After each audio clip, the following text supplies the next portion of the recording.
quero apresentar para vocês um pouquinho do Aspire. Eu sei que muita gente tem dificuldade nesse programa, apesar dele ser bem simples, ele pode criar um pouquinho de confusão. Então, eu queria apenas fazer uma introdução e qualquer dúvida eu estou à disposição. Bom, iniciando o programa, a gente vai se deparar com a tela inicial dele, onde a gente tem aqui algumas opções, como criar um arquivo novo, novo arquivo do modelo e abrir um arquivo existente. Aqui embaixo você vai ter os arquivos abertos recentemente, que são os trabalhos que você fez aqui até pouco tempo atrás, que você fechou por último e tal, vai estar aqui disponível para você. Mas vamos criar um novo arquivo para a gente conhecer melhor. Bom, vamos começar com o tipo de emprego. Nesse caso, a gente vai trabalhar de um lado.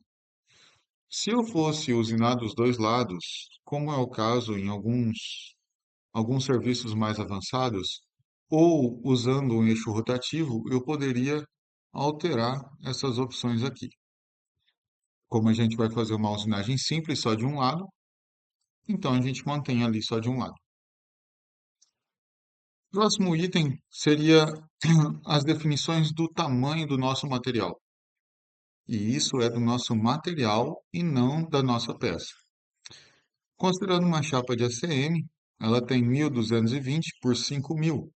Então, eu coloco aqui da mesma maneira que eu olho para a máquina, certo? Estou olhando de frente para a máquina, então meu eixo X tem 1220, meu eixo Y 5000, e agora eu vou pensar na espessura do Z. Tem ACM de 3, tem ACM de 4, esse aqui nosso ACM hipotético, ele vai ser um ACM de 3 milímetros, tá bom? Sempre cuidar para a unidade estar em milímetros e não em polegadas. E então, vem a próxima e tão importante quanto a posição 0Z.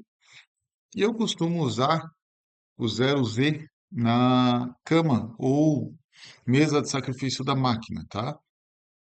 Eu não gosto muito de usar em cima, porque a operação fica mais simples se você usar na parte de baixo. Digamos que eu quero usar a mesma fresa para cortar PVC.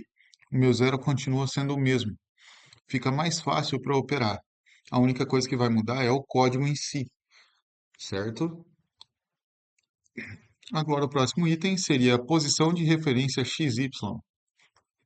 Canto inferior esquerdo é o canto mais utilizado por estar perto do painel. E também, né, quando a gente pensa no nosso plano cartesiano, como a gente pode ver aqui, ó, essa linha formando zero, aqui o outro zero, se a gente pensar que isso aqui é um plano cartesiano, nossa origem está aqui, né? Então aqui é o nosso ponto 0,0 e a gente tende para positivo para cá e positivo para cá. Então, tudo isso eu só posso dar OK, eu não preciso me preocupar aqui com resolução, nem com configurações de materiais, porque isso é apenas para a simulação, tá bom? Aqui, já na nossa área de trabalho pronta, a gente tem aqui algumas ferramentas de desenho, né? Criar vetores, né? Círculo, elipse, quadrado, polígono, triângulo, perdão, estrela, linhas, curvas e assim vai.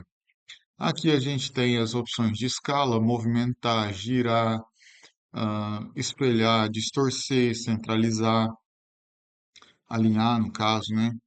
Aqui nós temos o modo de seleção, aqui a edição de nós, transformação, que é para a gente movimentar o objeto, soldar, enfim, todas as operações que a gente precisa. Vamos fingir que a gente vai importar um arquivo, então a gente vai vir aqui, ó, importe um bitmap ou arquivo para o trabalho atual. E a gente vai escolher um DXF qualquer. Vamos pegar isso aqui. E o nosso arquivo já está aqui. Agora eu vou aumentar ele só para ficar melhor para nossa visualização. E eu posso agora otimizar essa peça no meu material, para economizar material. Então eu vou vir aqui neste último ícone, que é o alinhamento ou nesting. Coloco o diâmetro da ferramenta que eu vou trabalhar, no caso 3.175, a folga de 10 e uma margem de 15. Lembrando que isso tudo é hipotético, tá? Ahn, espelhar peças, caso eu queira espelhar, nesse caso eu não posso porque é ACM e um lado é diferente do outro. Então eu tenho que pensar nisso. Questão também de rodar as peças. Se eu for usar um MDF que tem ou até mesmo um ACM que tem a textura de madeira, por exemplo, ela tem a direção certa do desenho. Então, eu tenho que pensar nisso na hora de otimizar as minhas peças. Permitir peças dentro de outras peças seria, por exemplo, colocar uma peça dentro do miolo do O, se ele couber dentro dessas configurações. E remover partes originais é porque ele vai criar uma cópia disso daqui para poder alinhar. Então, eu posso escolher ao longo de X ou ao longo de Y, por exemplo, do canto inferior esquerdo, e vamos ver como que isso ficaria. Ele alinhou dessa maneira. Agora, se eu quiser usar ao longo de Y, aí ele virou aqui. Para que que ele fez isso? Para tentar ocupar o mínimo de espaço possível. Então é isso, pessoal.